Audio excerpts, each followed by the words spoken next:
یہ ملالہ یوسفزئی پہ اٹیک میں بھی شامل تھے۔ کراچی میں ایک وقت ایسا تھا جب رات کو گھر سے نکلنا مطلب اپنی جان کو خطرے میں ڈالنا تھا، لیکن جو ڈر اس وقت شہر میں تھا وہ صرف کریمنلز کا نہیں تھا، ایک اور ڈر تھا، زیادہ گہرا، زیادہ خطرناک۔ لوگ کہتے تھے اگر وہ آ گیا تو واپس جانا مشکل ہے، میڈیا میں اس کا نام آتا تھا لیکن پوری تفصیل نہیں ہوتی تھی۔ پولیس ریکارڈز میں اس کی انٹریز تھیں لیکن سوال نہیں پوچھے جاتے تھے۔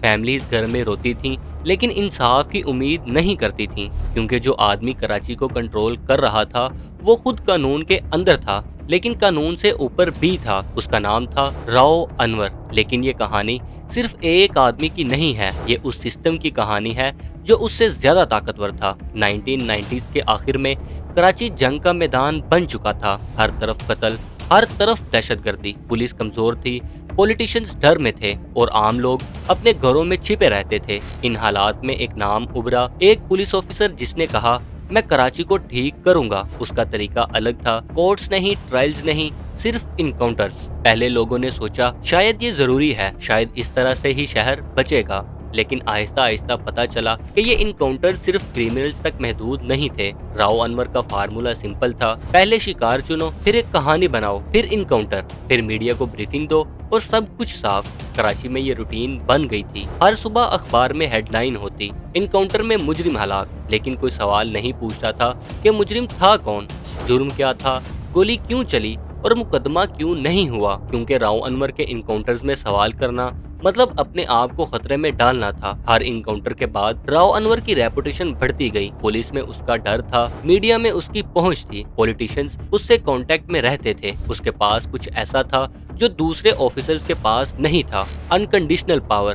اگر کسی کو ہٹانا ہو، اگر کسی کو ڈرانا ہو، اگر کسی کو ختم کرنا ہو، صرف ایک فون کال کافی تھی۔ رپورٹس کے مطابق اس کے انڈر آفیسرز ڈر میں رہتے تھے، جو اس کے حکم نہیں مانتے تھے ان کی پوسٹنگز چینج ہو جاتی تھیں، جو سوال کرتے تھے ان کے خلاف انکوائریز شروع ہو جاتی تھیں، اور جو لوگوں کو لگتا تھا کہ وہ مجرموں سے شہر کو بچا رہا ہے، انہیں پتہ نہیں تھا کہ یہ انکاؤنٹرز کرمنل جسٹس نہیں، پرسنل پاور کا استعمال تھے، کیونکہ راؤ انور کے پاس اب وہ چیز آ چکی تھی جو ہر ڈکٹیٹر کو چاہیے ہوتی ہے، فیئر بیسڈ لویلٹی۔ لوگ اس کی تعریف نہیں کرتے تھے، لوگ اس سے ڈرتے تھے، اور ڈر سے زیادہ مضبوط کوئی ہتھیار نہیں ہوتا۔ آفیشلی راؤ انور کے نام پر 400 سے زیادہ انکاؤنٹرز ریکارڈ ہیں، لیکن ان آفیشیل فگر شاید 1000 سے بھی زیادہ ہوں۔ ہر انکاؤنٹر کی اپنی کہانی ہوتی تھی۔ میڈیا بریفنگ میں بتایا جاتا مجرم نے پولیس پر فائرنگ کی اور جوابی کارروائی میں ہلاک، لیکن گراؤنڈ لیول پر جو لوگ دیکھتے تھے انہیں پتا تھا کہ یہ کہانیاں حقیقت سے